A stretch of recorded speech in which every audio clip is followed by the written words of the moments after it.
Okay, so it's been a couple weeks since I did the last update, and kind of a lot has changed. So I want to kind of share some of my experiences and what I have found that has really helped me these last few weeks. So I did go on medication on an antidepressant, as I spoke about previously, and so that's helping. That's definitely, and it's sort of stabilized now at about what it will be. But I had a lot of anxiety show up anyway, despite this antidepressant. So I had to kind of figure out a way to move through it without relying fully on that antidepressant. In the past, when I was in kind of a less stressful environment, I was okay with just, I would sleep late and I just would kind of come back to my, it was kind of a shutdown state, honestly. It was a very shutdown state. I'm kind of coming out of shutdown now for the first time maybe, or maybe not for the first time. I think I've done it in parts. But, so I kind of had to kind of make my peace with my anxiety, my lifelong anxiety. I kind of had to make my peace with it. And I did two things, well, several things actually, but two main things that really changed things for me. One, I went for early morning walks and grounded in the morning. That's major. I didn't do that every day, but at least to go for a walk while there's sunlight out and ground, but I tried to do it first, earlier before noon. That has helped. I'm still working on that, trying to get that schedule and that rhythm, because that gives me energy for the day. It lessens my anxiety for the day.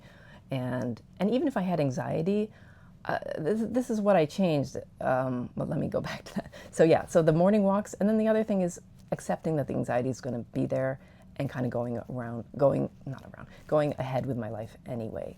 So I did those walks. I had anxiety doing those morning walks, sometimes a lot of anxiety. And actually, I scaled back a little bit. I pushed the walks a little later so I could kind of just let my body settle a little bit, and I'm going to try to get back to earlier. But I'm working with that whole pushing myself, but how much do I push myself? Because I'm trying to show my body that it's safe, that I can do these things and I can have anxiety while doing those things, and that's okay, and I'm going to do them anyway. And that basically showing my body that it's safe to do these things, and that if I keep kind of pushing the envelope a little bit, keep pushing myself outside of my comfort zone, I'm kind of showing myself, first of all, that I have some courage and that I can rely on myself. My inner child can count on my adult self to kind of do the things that are hard, and showing my body basically that it can handle it. That it doesn't have to be afraid of everything. I've spent my entire life in fear. And there are many reasons for it. I'll maybe make a video one of these days on where all these fears come from. A lot of it was from an overprotective parent, but a lot of other things as well. So, I had to kind of make my peace with the discomfort and the anxiety, which I kind of was talking about in the first video. I've kind of accepted that I have to go through the discomfort. I've avoided so much, and I've suffered so much from my avoidance. Things get much worse the more you avoid them. I've learned that the hard way. I still will choose not to do everything. And, sometimes it can be seen as avoidance, but I have to make choices about how much I want to push myself and how much I want my own personal peace and time to rest and recover. So I'm not, somebody might say it's avoidance. Somebody in my family might say, well, that's avoidance. But it may be something I'm choosing to do. So again, I'm trying to put myself in enough uncomfortable situations that I'm kind of exercising that muscle of just not always trying to be so calm. The goal isn't to be calm. A lot of people talk about this when talking about anxiety. The goal isn't to be calm. The goal is to live my life, and the anxiety as a side effect of that will quiet down over time. I have jittery anxiety right now. And it's okay. I'm okay with this level of it, and the people who have experienced the really intense anxiety know how intense it can get and how troublesome it can get. But again, I'm doing it in kind of little amounts to I've been through a lot of the really bad one where I just had a day where I was just trying to make it through the day. I had many days of just trying to make it through the day. The fact that I, again, have more sleep now, and food helps. I went through a couple of periods the last couple of weeks where there was a little issue with that, sleep and food.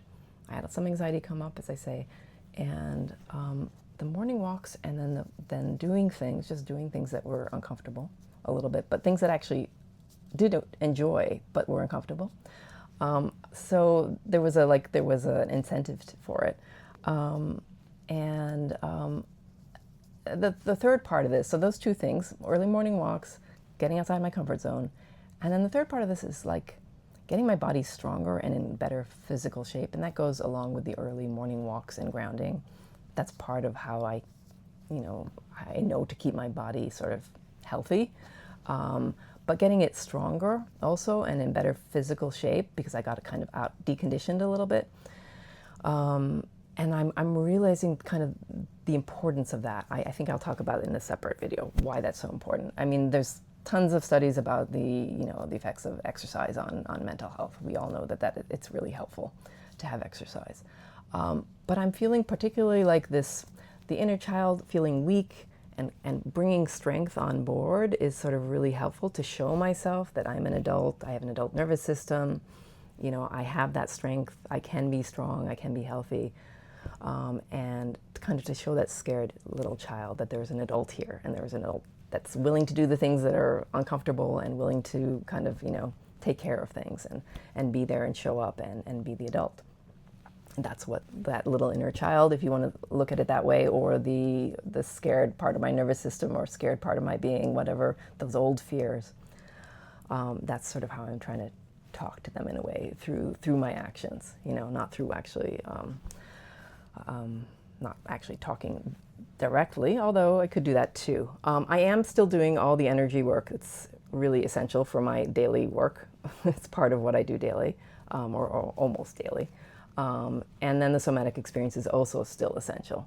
I'm not doing as much like just sitting with the experience of anxiety, because I'm trying not to check in on it so much. I'm trying to not like see, how am I feeling today? Am I calm? Am I anxious?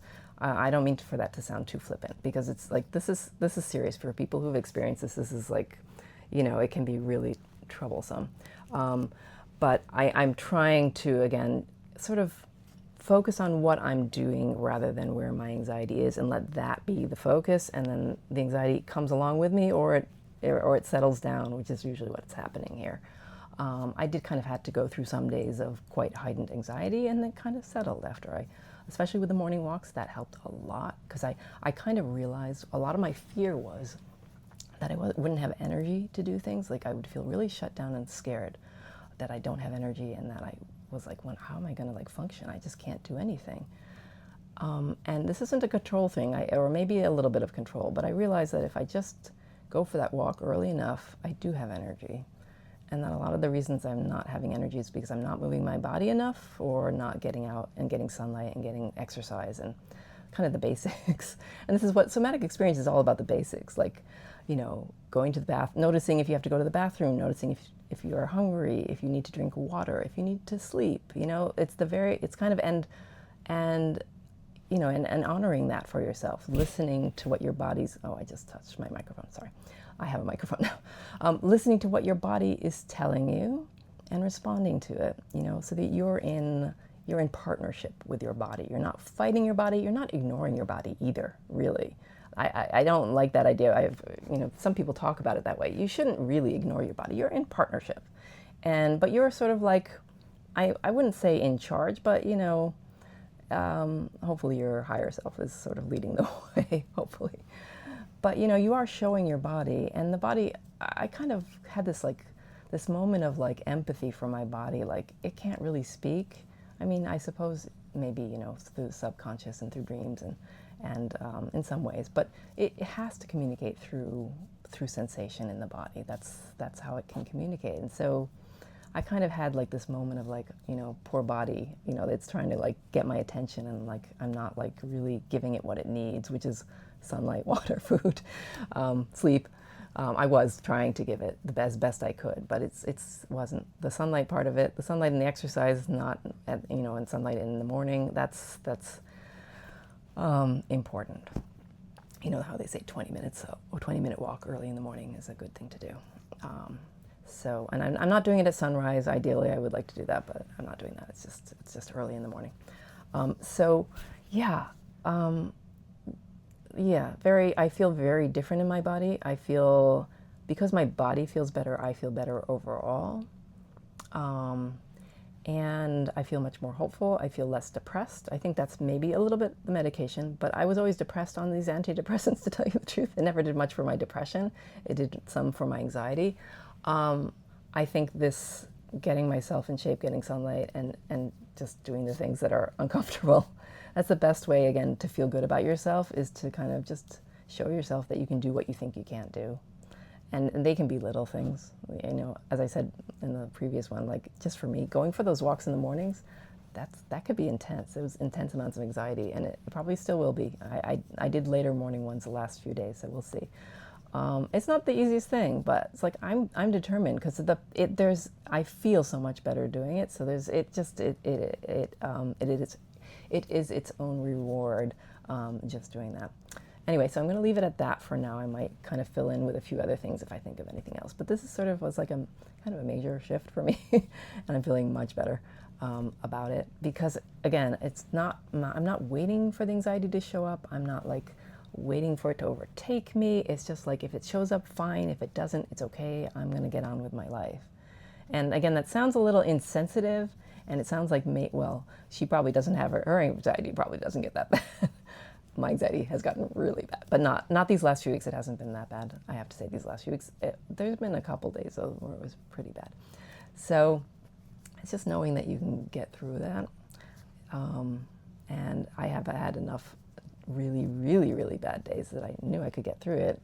And in the past, I'd just been kind of like trying to wait the day out. And now I was like, well, I might as well get stuff done while going through the suffering of it. So again, that's sort of been helpful for me. All right. That's it for now. I might do another one later.